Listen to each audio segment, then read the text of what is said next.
So good morning, everybody. I hope you had a good break. And today we're going to talk about a new topic called the Adelson-Welsky Landis search tree. Okay, this is a new type of binary search tree which has a balance factor associated with it. We'll see about this. And this is a balanced search tree. We'll see what is the balanced search tree with respect to the left and right subtrees. Okay, balancing leads to an order log n time complexity for a tree with n nodes for insertion, deletion, and search. Remember, the last class, in the lab class, we um, built a binary search tree, and we saw that the time complexity, or I mean, not time complexity, a skewed tree can be built because depends upon the order in which insertions are done. Okay, into the tree, into the BST. Okay, so what we're going to do now is I'm going to take an example, and remember we saw that the first element becomes the root, and the next element will become the root of left slash right subtrees, and similarly we can so if you insert elements that are sorted, you can get a skewed tree. The question can be, why do I have to worry about a binary search tree? After all, it's searching for element. Why don't I simply use binary search on an array?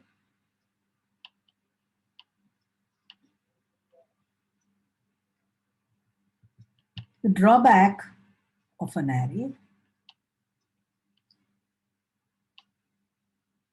array is that it becomes,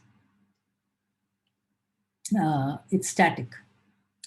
And if you want to do any insertions or deletions, static insertions and deletions can be expensive because you have to fill the holes in the case of deletions. So you have to copy a lot of elements. The advantage of the binary search tree is that it can grow or shrink dynamically, okay, compared to an array. So it's one of the reasons why you'd like to ensure that you want to make sure that you want only order log n approximately for all operations. Now what I'm going to do is I'm going to walk you through a few examples where we insert elements into a binary search tree, and I'm going to take the months of the year and insert them in lexicographic order. Okay, that's what I'm going to do. And this is an example that I've taken from an ancient book called Horowitz, Sahani, and Mehta. All these are stalwarts in computer science, fundamentals of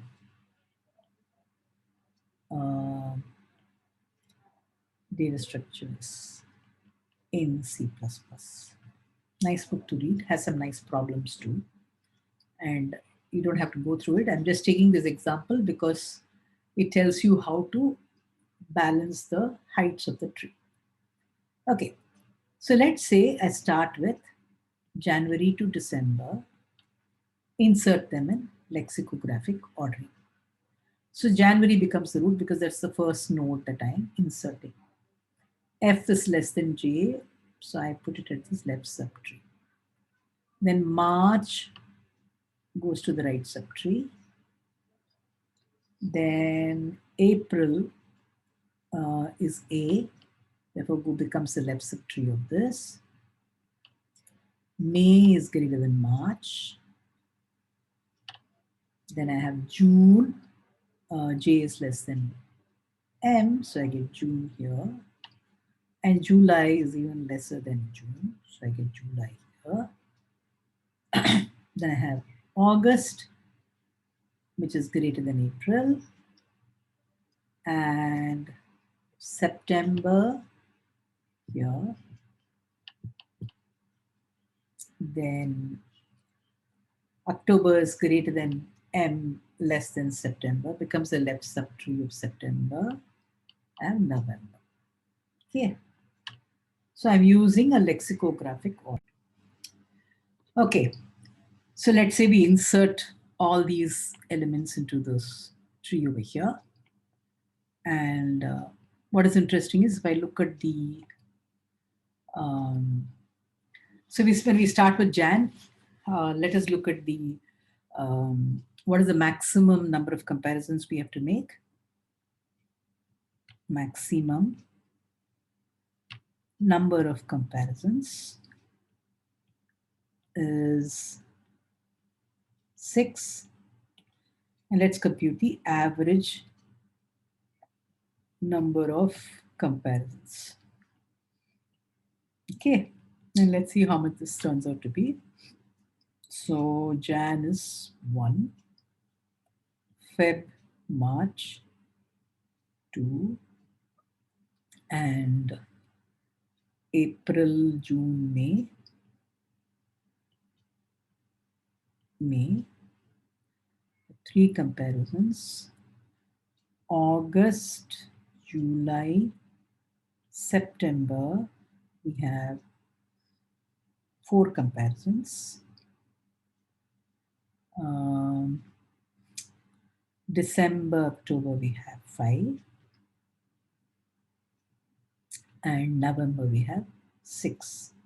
Okay, so let's count this. This becomes 1 plus 2 into 2 plus 3 into 3 plus 4 into 3 plus 5 into 2 plus 6. This is 9 plus 5, 14. 14 plus 12 is 26. 36 plus 6 is 42. And 42 by 12 will give you 3.5 exactly. So let's look at another organization of the tree that I've given. Here what I've done is I have said start with July as the root. That means it's the first node. Then maybe I give Feb and May as the next 2 nodes, or August, whatever. in that order such that it gets this tree. Now this is a carefully designed tree. Now when I look at the maximum number of comparisons, 1, 2, 3, 4 is what we have. Then when I look at the maximum number of comparisons is 4. And if you look at it, there are 5 nodes at this particular level. So it's quite nice that the height of the tree is not very large. What's the average now? Which is 1 for July. Feb, March is 2 into 2. Feb, May is 2 into 2. And this is for August, Jan, March, October. And 5 into 4. This is 37 and gives you an average of 3.1. Now, suppose I do an in-order traversal of this tree, and insert it into the tree. Then what will happen? I'll have April, August, December, Feb, Jan, July, June, March, May, November, October, and September. Right. So if I insert this, what happens? I'll get a tree like this. Start with April, right? April, August, December, Feb, then what do we have? Jan, then I have July, then I have June, right? July, June, then after June I have March, May, and November, October, September. Suppose I have a tree like this. So what is the maximum number of comparisons?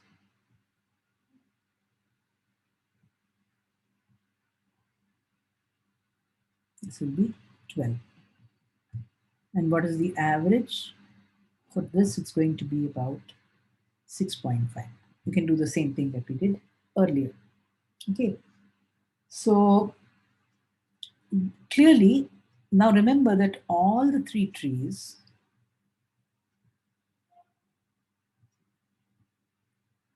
have same information.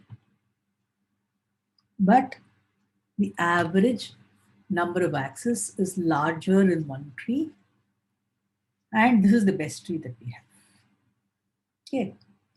So the whole idea is to somehow arrive at a tree such that it is more or less balanced.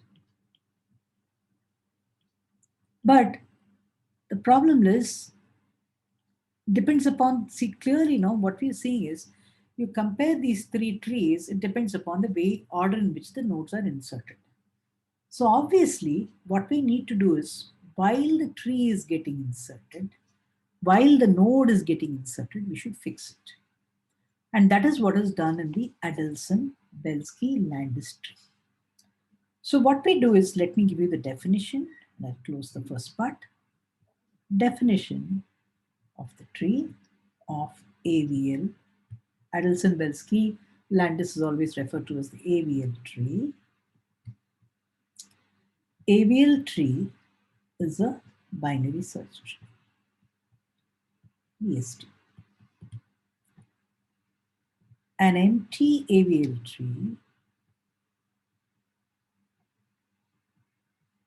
tree is height balanced. Okay. If an empty AVL tree T is byte balanced. If T is not empty, then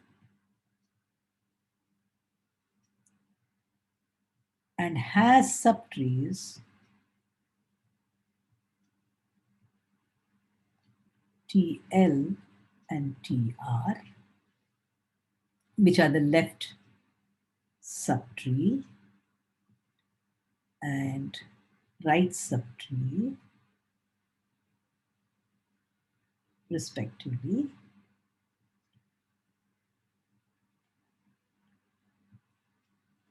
Then we put a condition.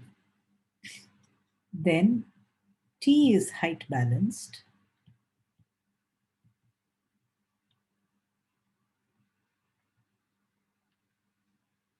if and only if TL and TR are height balanced. We'll define what is height balanced, okay, in a little while. And the height of the left subtree minus the height of the right subtree is less than or equal to 1. HL is height of left subtree and HR is the height of the right subtree. Okay. And respectively. Okay. Now, what we're going to do is, so we need this definition of what is balanced, what is height balanced. So in the AVL tree, we define for every node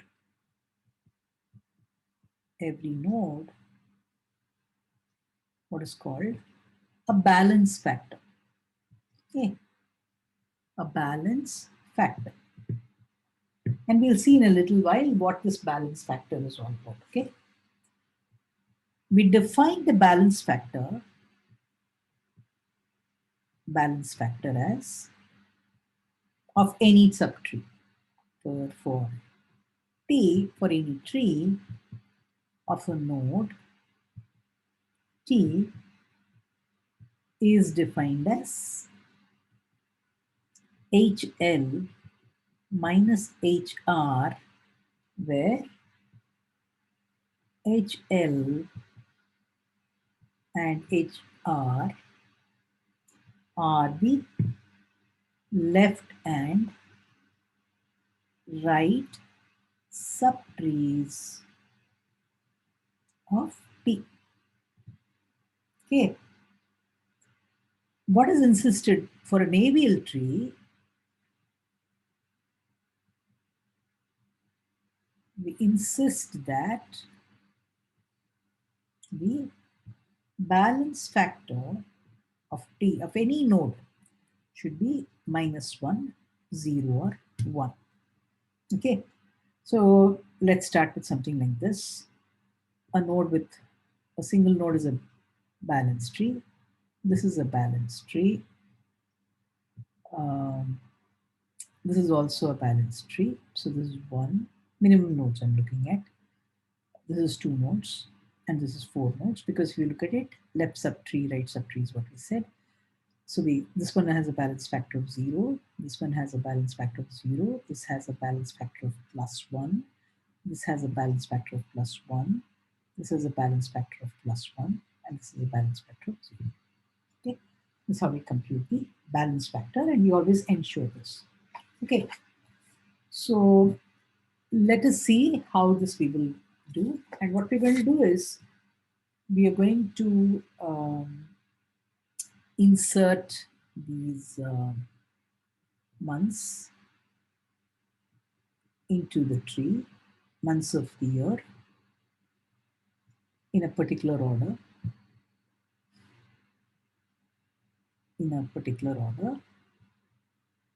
and rebalance the tree. Okay, and let's see how we will do this in a while.